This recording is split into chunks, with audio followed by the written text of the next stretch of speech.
Hello everyone. Chapter हमारा continuity में है गुडविल नेचर एंड वैल्यूएशन।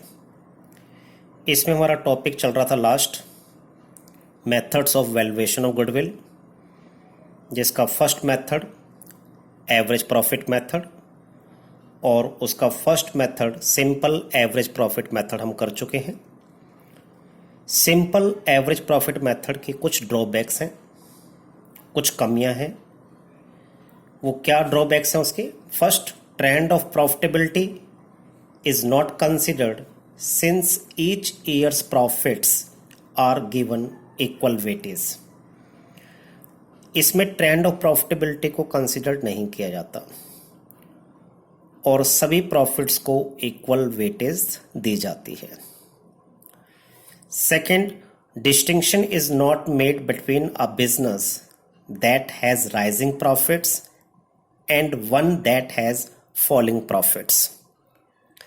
इसमें किसी तरह का कोई भी डिस्टिंक्शन नहीं किया जाता कि किसी बिजनेस के प्रॉफिट राइज कर रहे हैं या फॉल कर रहे हैं, सबको हम इक्वल वेट प्रोवाइड करते हैं। सिंपल एवरेज प्रॉफिट मेथड के ड्रॉबैक को दूर करने के लिए एवरेज प्रॉफिट मेथड का second method weighted average profit method, ये सिंपल एवरेज प्रॉफिट मेथड के ड्रॉबैक को दूर करता है। इसमें ट्रेंड ऑफ प्रॉफिटेबिलिटी को कंसीडर किया जाता है और इसमें सभी प्रॉफिट्स को इक्वल वेट प्रोवाइड नहीं किया जाता। वेट प्रॉफिट के अकॉर्डिंग दिया जाता है। जो रिसेंट प्रॉफिट होता है उसको हाईएस्ट वेट हम प्रोवाइड करते हैं। बाकी जो वेट है वो क्वेश्चंस में आपको गिवन होंगे, उसके अकॉर्डिंग आप उस वेट को असाइन करेंगे each and every year profits को। तो आइए देखते हैं वेटेड एवरेज प्रॉफिट मेथड में गुडविल की वैल्यूएशन के लिए कौन कौन से स्टेप्स लिए जाते हैं। The following steps will be taken to calculate goodwill under this method. Step 1, calculate normal business profit. जिस तरीके से आपने सिंपल एवरेज प्रॉफिट मेथड में एवरेज प्रॉफिट निकालने से पहले नॉर्मल बिजनेस प्रॉफिट, जिसको हम फ्यूचर मेंटेनेबल प्रॉफिट्स भी कहते हैं, कि एबनॉर्मल लॉसेस एबनॉर्मल गेन्स को आपने एडजस्ट किया, एबनॉर्मल लॉस को ऐड किया, एबनॉर्मल गेन को माइनस किया, और नॉर्मल एक्सपेंसेस जिनको हम पहले कंसीडर करना भूल गए थे उन एक्सपेंसेस को आपने माइनस किया, और नॉर्मल इनकम जिन्हें हम पहले कंसीडर करना भूल गए थे उन्हें आपने ऐड किया। ये सब कुछ एडजस्टमेंट करने के बाद आप नॉर्मल बिजनेस प्रॉफिट्स को फाइंड आउट करेंगे। इस मेथड में भी आपने पहला स्टेप यही लेना है। Second step, select the weight to be assigned to each year's profit। सभी प्रॉफिट्स को कितना कितना आपने वेट असाइन करना है, ये आपको क्वेश्चन में गिवन होगा, तो आप सभी को वेट असाइन करेंगे उसके accordingly. Step number 3, calculate weighted average profit for calculate weighted average profit. अब आप वेटेड एवरेज प्रॉफिट निकालेंगे। वेटेड एवरेज प्रॉफिट को निकालने के लिए आपने क्या स्टेप्स लेने हैं? Number 1, normal profit of each year is multiplied by the weight assigned for that year and find out the product that is weighted profits. जो नॉर्मल प्रॉफिट आपने फाइंड आउट किए, जो आपने वेट असाइंड किया each year को, normal profit और weights को आपस में मल्टीप्लाई करेंगे और आप उनका प्रोडक्ट फाइंड आउट करेंगे। उस प्रोडक्ट को नाम दिया जाएगा वेटेड प्रॉफिट्स। सेकंड स्टेप लेंगे इसमें आप, total the weighted profits and also the weights. इसमें जो आपने वेटेड प्रॉफिट्स फाइंड आउट किया उसका आप टोटल करेंगे और वेट्स का भी टोटल करेंगे। Third, divide the total of weighted profit with the total of weights. जो वेटेड प्रॉफिट का टोटल होगा उसको वेट्स के टोटल से डिवाइड करके हम वेटेड एवरेज प्रॉफिट को फाइंड आउट करेंगे। वेटेड एवरेज प्रॉफिट का फॉर्मूला होगा total of weighted profit divided with total of weights. इस तरीके से आप वेटेड एवरेज प्रॉफिट को फाइंड आउट करेंगे। Next step number 4। Step number 4 में आप गुडविल की वैल्यू को फाइंड आउट करेंगे। Find the value of goodwill. Goodwill निकालने के लिए जो आपने weighted average profit find out किया था उसको आप मल्टीप्लाई कर देंगे नंबर ऑफ ईयर्स परचेज से। इसके बारे में मैंने आपको सिंपल एवरेज प्रॉफिट मेथड में बताया था। ये आपको क्वेश्चन में गिवन होगा उसको आप वेटेड एवरेज प्रॉफिट से मल्टीप्लाई कर देंगे तो आपके पास गुडविल की वैल्यू आ जाएगी। अब इस मेथड को समझने के लिए मैंने बेटा एक एग्जाम्पल लिया है। एग्जाम्पल को पहले समझते हैं, एग्जाम्पल में क्या हमें गिवन है, फिर उस एग्जाम्पल को हम सॉल्व करेंगे ताकि आपको तरीका समझ में आए कि किस तरीके से आपने गुडविल की वैल्यू फाइंड आउट करनी है। A and B are partners sharing profits equally. They admitted C. C admit हो गया। मैंने आपको स्टार्टिंग में भी इसी चैप्टर में एक वीडियो लेसन के थ्रू मैंने आपको बताया था need for the valuation of goodwill. Goodwill की वैल्यूएशन कब कब की जाती है, तो वहां पर एक पॉइंट था at the time of admission of a partner. यहां पर ध्यान से देखिए, एक नया पार्टनर एडमिट हो गया तो डेफिनेटली आपको गुडविल की वैल्यूएशन करनी पड़ेगी। They admitted C into partnership. It was agreed to value goodwill at 3 years purchase. आपको given a number of year purchase, 3-year purchase, following weighted average profit method. Weighted average profit method को follow करके आपने goodwill की value निकालनी है on the basis of past 5 years. Past 5 years के profits का आपने वेटेड एवरेज फाइंड आउट करना है और वेट्स असाइन कैसे कैसे करने वो आपको क्वेश्चन में गिवन है। Weights assign to each year would be years ended 31 March 2015 1, 2016 2, 2017 3, 2018 4 and 2019 5। इस तरीके से आपको वेट असाइन करने हैं। अब आपको इसमें बता रखा है कि किस किस साल के एंड में आपको कितना कितना प्रॉफिट हुआ। 31 मार्च 2015 को 60,000 का प्रॉफिट हुआ, 16 में 1 लाख का प्रॉफिट हुआ, 17 में 1,15,000 का प्रॉफिट हुआ, 18 ईयर एंड में आपको 1,40,000 का प्रॉफिट हुआ और ईयर एंड 2019 में आपको 1,65,000 का प्रॉफिट हुआ। नीचे कुछ बता रखा आपको, scrutiny of books of accounts reveal the following. जब हमने अकाउंट्स की जांच पड़ताल करी तो हमें कुछ बातों का पता चला।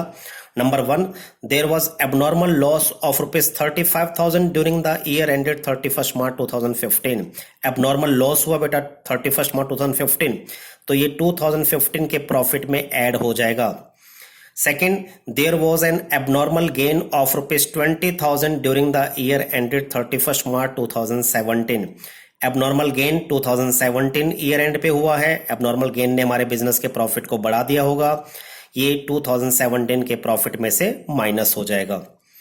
Closing stock as on 31st March 2018 was overvalued by ₹5,000। 31st March 2018 का जो क्लोजिंग स्टॉक है वो ओवर वैल्यूड हो गया 5,000 से, यानी क्लोजिंग स्टॉक इस साल 31 मार्च 2018 में ओवर वैल्यूड हो गया, तो इसने हमारे बिजनेस के प्रॉफिट को बढ़ा दिया होगा, तो हम इसको 2018 के प्रॉफिट में से माइनस कर देंगे। फिर जैसा कि हमें पता है कि एक साल का क्लोजिंग स्टॉक अगले साल का ओपनिंग स्टॉक बनता है, तो 2019 में इसने ओपनिंग स्टॉक को ओवर वैल्यूड कर दिया होगा, उससे हमारे बिजनेस का एक्सपेंस इंक्रीज हो गया होगा, यानी प्रॉफिट कम हो गया होगा, हम उसे दोबारा ऐड कर देंगे। तो क्लोजिंग स्टॉक की ओवर वैल्यूएशन 2018 में से तो माइनस हो जाएगी और 2019 में वो प्लस हो जाएगी। तो बेटा आइए इसको हम सॉल्व करते हैं। सबसे पहले हमने इसमें नॉर्मल बिजनेस प्रॉफिट्स को फाइंड आउट किया। जैसा कि 2015 में एबनॉर्मल लॉस हुआ था 35 का, तो हमने 2015 के प्रॉफिट में 35,000 ऐड कर दिया। 60 + 35 करने से हमारे पास नॉर्मल प्रॉफिट आ गया 95। 2016 में किसी भी तरह का कोई भी एबनॉर्मल लॉस या एबनॉर्मल गेन नहीं हुआ, तो ये सेम हमारे लिए नॉर्मल प्रॉफिट ही रहेगा। और 2017 में हमारे पास जो है 20,000 का एबनॉर्मल गेन हुआ था, इस गेन ने हमारे बिजनेस के प्रॉफिट को बढ़ा दिया था, तो हमने 2017 में से 20,000 माइनस करके नॉर्मल प्रॉफिट को फाइंड आउट किया, जो कि 95,000 रुपीज निकल कर आया। फिर 2018 में 5,000 से क्लोजिंग स्टॉक ओवर वैल्यूड हो गया था, तो 2018 में से तो हमने 5,000 माइनस कर दिया और ये नेक्स्ट ईयर हमारा ओपनिंग स्टॉक बन गया होगा। तो ओपनिंग स्टॉक जब ओवर वैल्यूड होगा तो हमारे प्रॉफिट को उसने कम कर दिया होगा, तो हमने उसे दोबारा से ऐड कर दिया। तो over valuation of closing stock 2018 में से माइनस हो गया और 19 में जाके वो प्लस हो गया। तो ये सब कुछ करने से हमारे पास ये नॉर्मल प्रॉफिट्स आ गए 5 ईयर्स के। अब इसके बेस पर हम वेटेड एवरेज प्रॉफिट को फाइंड आउट करेंगे। नॉर्मल प्रॉफिट्स को फाइंड आउट करने के बाद हमने वेटेड प्रॉफिट्स को फाइंड आउट किया। 5 ईयर्स में हमने नॉर्मल प्रॉफिट्स को लिखा, उनको वेट्स असाइन किए, जैसा कि क्वेश्चन में कह रखा था कि 2015 को 1, 16 को 2, 2017 को 3, 2018 को 4 और 2019 को 5 वेट असाइन करना है। वो वेट हमने असाइन कर दिए। अब हम नॉर्मल प्रॉफिट्स और वेट्स का प्रोडक्ट करेंगे, इन दोनों को मल्टीप्लाई करके हमारे पास वेटेड प्रॉफिट्स आ जाएगा। तो वेटेड प्रॉफिट हमारे पास ये डिफरेंट 5 ईयर्स के आ गए। अब आपने फाइनली वेटेड प्रॉफिट्स का टोटल करना है और यहाँ से वेट्स का टोटल भी करना है। तो यहाँ से हमारे पास इनका टोटल आ जाएगा। इसका टोटल हमारे पास हो गया 15। अब हम इसका वेटेड प्रॉफिट्स का टोटल कर लेते हैं। इसका टोटल हमारे पास आ गया 19,70,000। अब हमने वेटेड प्रॉफिट्स का टोटल भी कर लिया, वेट्स का टोटल भी कर लिया। अब हम वेटेड एवरेज प्रॉफिट को फाइंड आउट करेंगे। वेटेड एवरेज प्रॉफिट का फार्मूला होता है इसमें total of weighted profits, weighted profits divide with total of weights. Value put कर दीजिए इसमें। 19,70,000 को आप 15 से डिवाइड कर दें, आपके पास वेटेड एवरेज प्रॉफिट आ जाएगा। इसको हमने 19,70,000 को 15 से डिवाइड किया, हमारे पास 1,31,333.33 ये हमारे पास वेटेड एवरेज प्रॉफिट आ गया। अब गुडविल को फाइंड आउट करने का जो फार्मूला आपको बताया गया था, weighted average profit, weighted average profit multiply with number of years purchase, number of year purchase से उसको मल्टीप्लाई कर दो। तो बेटा यहाँ पर गुडविल की वैल्यू आपके पास आ जाएगी 1,31,333.33 multiply with 3। Number of year purchase आपको क्वेश्चन में गिवन था, तो उससे आप इनटू कर दीजिए। आपके पास 3,94,000 आपके पास फर्म की गुडविल आ जाएगी। और बेटा आपको ये पूरा क्लियर हो गया होगा कि किस तरीके से हमें वेटेड एवरेज प्रॉफिट मेथड में गुडविल को फाइंड आउट करना है। थैंक यू बेटा and have a nice day.